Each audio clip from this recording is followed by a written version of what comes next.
Hey, what's going on, guys? At UFC 296, we witnessed the Sean Strickland and Dricus Plessis altercation in the crowd. And at the UFC 296 post-fight presser, Dana White made some comments about this altercation. And we're going to take a look at those comments in a second because he said a couple different things and some of them contradicted each other. But Dana White trotted out the line that he's been trotting out at least for 15 years since I've been watching the sport. Basically saying, yeah, we don't want this stuff to happen. We don't like when this stuff happens. I hate when this stuff happens. But in reality, Dana White encourages this type of behavior to boost UFC pay-per-view sales. And we're going to expose it in this video because not only does he encourage it, he sets it up. And he basically admits to it in this post-fight presser. But we're going to take a look back at some history of the UFC and altercations, whether outside the cage or inside the cage, that establishes that Dana White absolutely loves that Sean Strickland and Dricus Plessis got into an altercation in the crowd at UFC 296 because he loves that it boosts pay-per-view sales. And he almost says those exact words at the UFC 296 post-fight presser.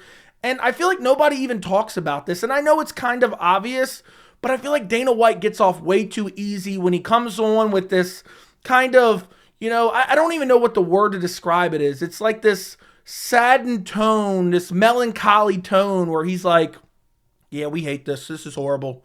We never want this to happen ever. And then he contradicts himself over and over and over again.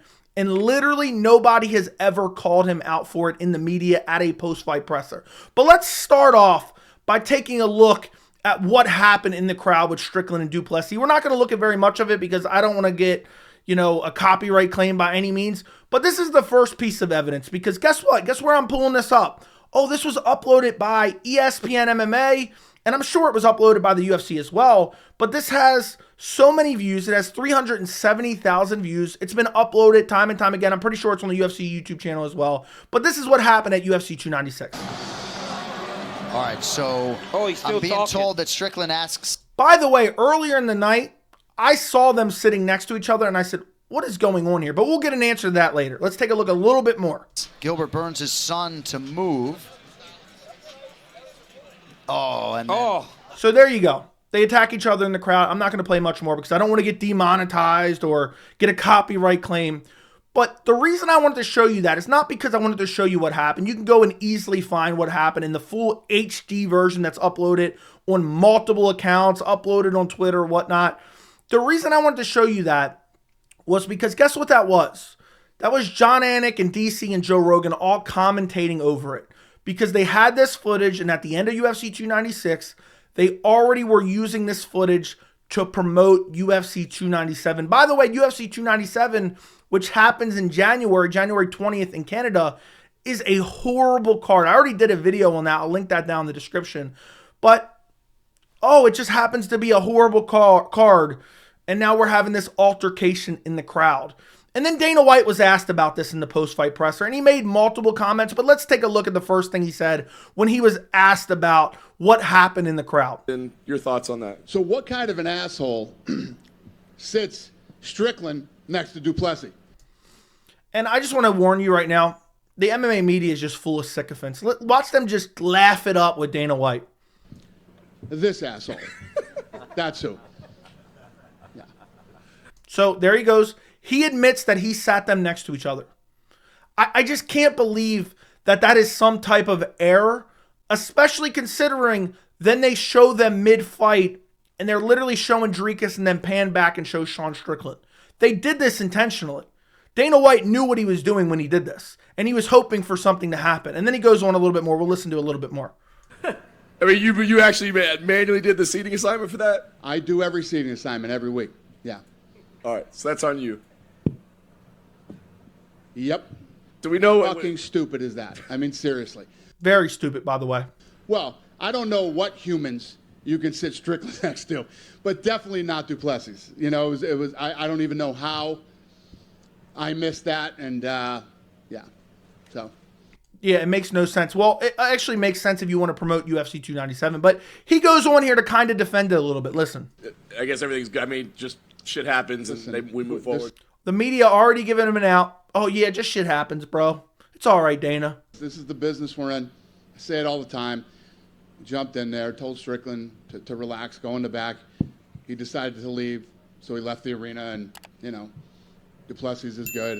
We were just literally talking. All they were worried about was, is Plessis hurt? We can't lose a main event. That's all. And that's what could happen in something like this. And I want to make this very clear, because I know one's going to say something down in the comments. I don't care about any of this. I don't care about Strickland and Plessis getting into it with each other in the crowd.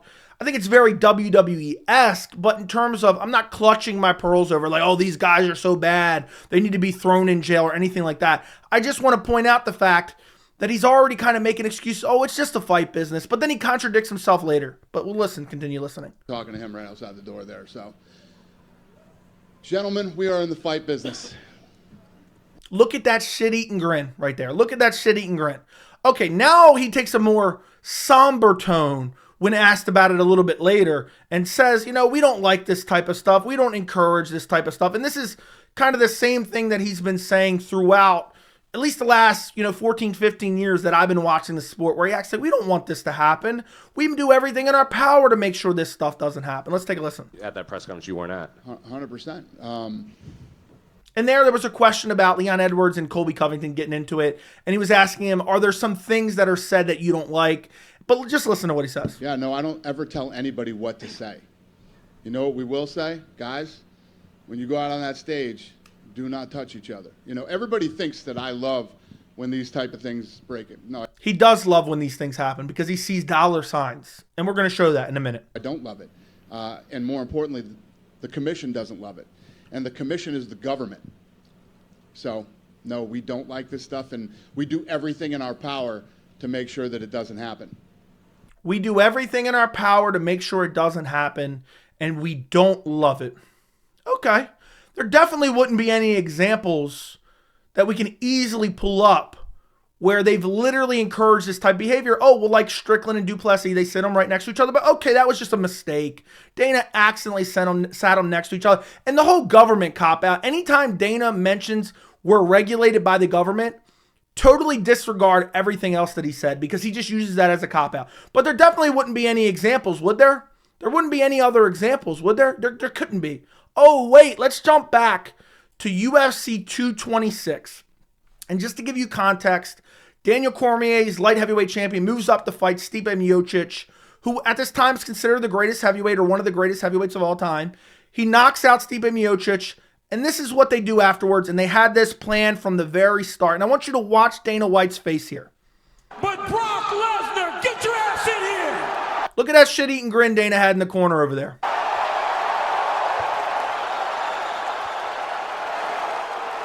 Look at Dana, just look at that smirk. Look at that smirk right there from Dana. And watch this, right? They didn't set this up or anything. They didn't want this to happen. You know, we're regulated by the government here.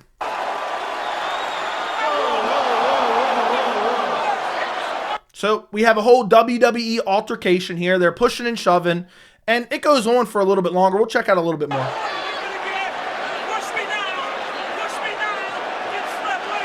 By the way, Stipe got brutally KO'd, waited for his opportunity to be on the mic, and instead they had this. This was disgraceful. I wish I had a channel back then. Look, Bruce is back there recording. Look at Rogan smiling ear to ear. You're strong, but everybody's strong. Push me now, you go to sleep later. Look at that shit-eating grin from Dana yet again. Look at it. Look at it. Look at it. I mean, this is totally WWE. And then look at this half-hearted shove from Daniel Cormier. I can't believe this. And then let's skip ahead. Brock Lesnar makes some comments in the cage, okay? In the cage, calling Ngannou a piece of shit, calling Stipe a piece of shit. Keep in mind, Brock hasn't won a fight in, I don't even remember how long at this point. And, he's basically been abusing PEDs, and he's coming back and basically getting gifted a title shot. That's what they wanted here. That is what they were aiming for here. And keep in mind, Brock Lesnar's last fight was a no contest because he tested positive for PEDs after getting a USADA exemption. So, Brock Lesnar at this point, I don't even remember how many years it had been since he won a fight. And his last fight was a no contest because he tested positive for PEDs. They trotted him in the cage for a WWE style altercation. And then they have him get on the mic. He insults Stipe, he insults Ngannou. And then I just want to show you one last piece of this because I thought this was pretty interesting. This is right after Brock, you know, has his little WWE promo and slams the mic at the camera. Watch Dana here.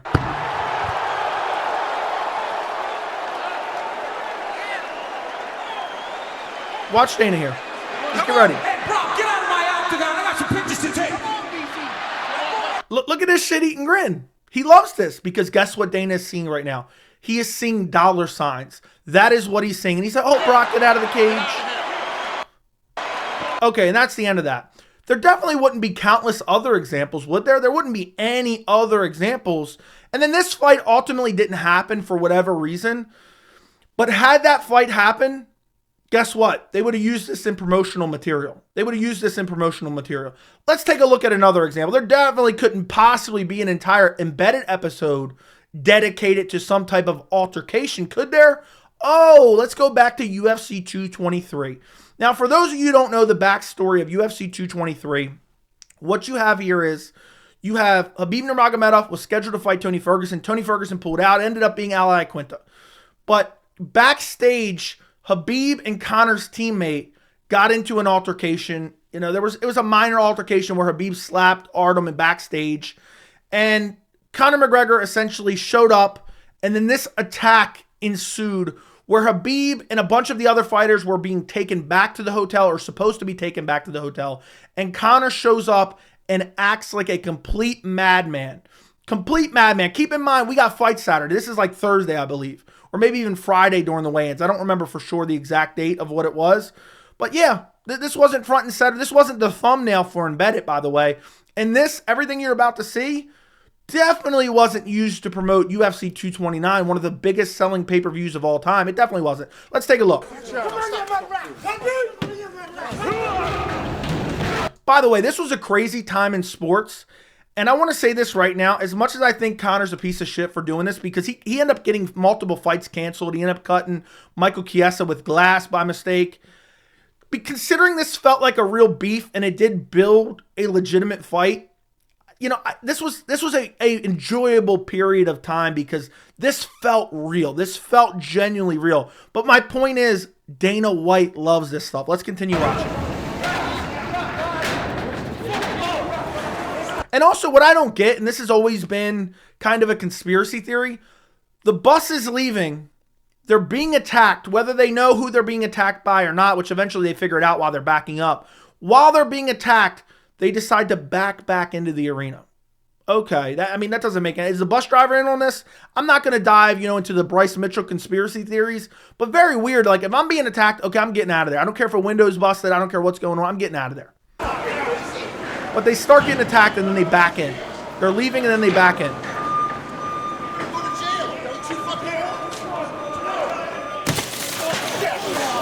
By the way, that cuts Michael Chiesa and I think another fighter as well. What the fuck? There you have Michael Chiesa cut. You see, he caused the cut. And Dana acted all, oh, this was so horrible. This was so disgraceful. And then he was like in the back, smiling his ass off thinking, oh, this is going to sell some pay-per-views. You all right, Mike?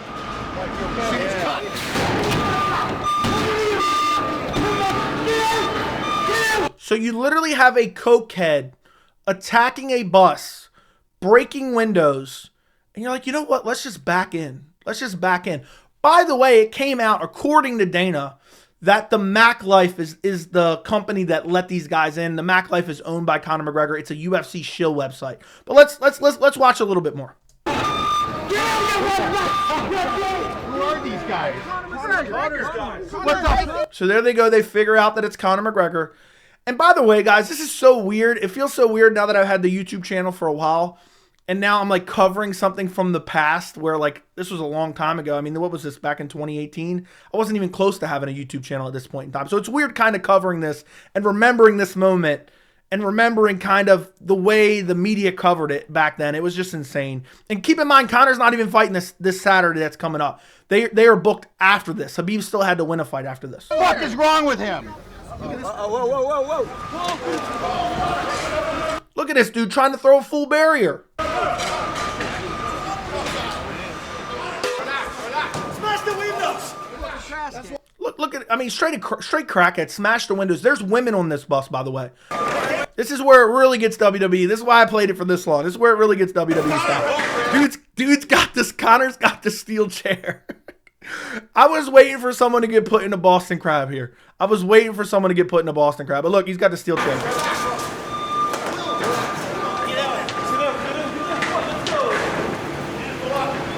And then they run off like Hornswoggle hiding under the cage. Now let's jump back to the Dana White post-fight presser. Because he said earlier, we hate this stuff. We don't like this stuff. Meanwhile, you have the Daniel Cormier-Brock Lesnar incident. You have the embedded incident. And after that, they went on to use that footage, you know, ad nauseum. I mean, it was crazy. You could not, I mean, the Joaquin Buckley spinning back KO.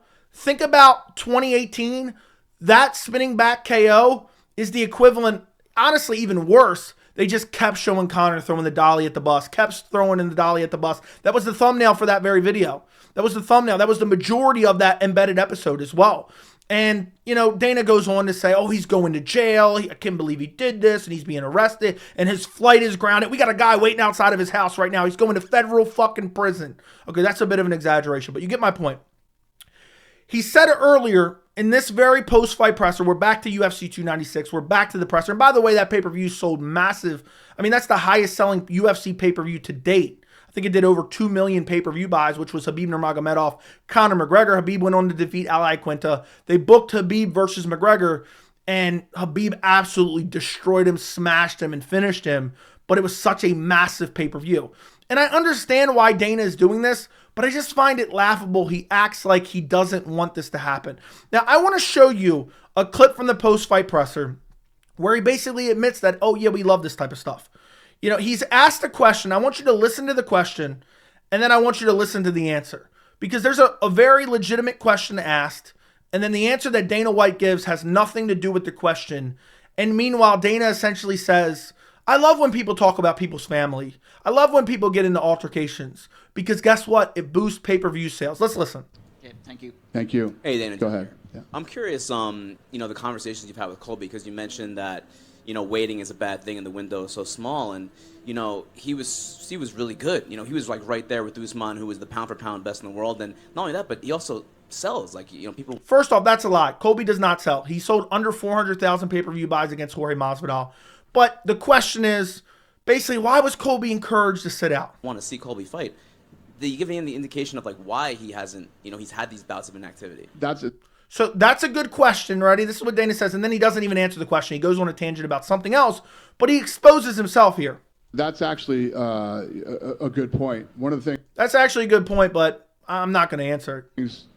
You know, this gentleman over here, I think, asked me about the, or one of you two, about what's too much and when it comes to, you know, the trash talk. After that press conference or during, in the middle or whatever, pay-per-view shot up 25%. Literally, you can literally, and it wasn't like they were, like our analytical team was basing it off YouTube views. They were basing it off actual pre-buys while the press conference was going on and ended. 25%. Globally, too. Not globally? Just on ESPN. Globally, up 25%, which is fascinating. Absolutely fascinating. So there Dana is basically saying, Colby might have took it too far. You know, I don't care about the trash talk. You're talking about someone's murdered parent. Pay-per-view sales went up 25%. That wasn't even the question, but he couldn't help but brag about it. Yeah, pay-per-view pre-orders went up 25% after that press conference. Dana White encourages this behavior. He sets up this behavior, and the examples are endless. John Jones, Daniel Cormier, remember that brawl from years ago? Or just even in 2023, Sean O'Malley, Aljamain Sterling. Wasn't really a brawl, but they had the in-cage altercation. Israel Adesanya, Dricus du Plessis, same thing. They are setting these things up, and that is all Dana cares about, is using these as promotional tools to promote fights and sell pay-per-views. And I'm not even necessarily saying it's wrong, but then he goes on and acts like so morally superior and saying, we don't want this stuff to happen. Essentially, Dana is staging this stuff without actually staging it in hopes that something happens, and then they have a camera on it and they can use it in the embedded, they can use it in the countdown, and they can use it in all the promotional hit pieces up until the event. Because guess what? It will generate pay-per-view sales. This is exactly what Dana wants. He encourages this behavior, and it will go on from time and time and time and time again until really something crazy happens. You know, one of these days, there's going to be one of these altercations and a fight's going to get canceled and it's going to be a big fight. That is truly the only thing Dana cares about. That's why you never really see a lot of that stuff happen during weigh-ins, because Dana's like, okay, we don't want anyone to get injured. The fight's here. We don't want to lose out on any pay-per-view sales. But a month out, sure, we'll sit Strickland right next to du Plessis. Hopefully something happens. All he cares about is that the fight doesn't get canceled. And even this wasn't a big fight, but remember Jeremy Stephens pushing Dricus close, causing him a neck injury? That fight got canceled. Now, that wasn't a big fight, so it didn't matter all that much. Dana White loves this type of stuff, and he is lying to you. And you can look over the course of history. And again, I could have brought up countless examples where he's shown time and time again all he cares about is pay-per-view revenue. So let me know what you guys think down in the comments. Don't forget to like the video. Don't forget to subscribe. And thank you so much for watching.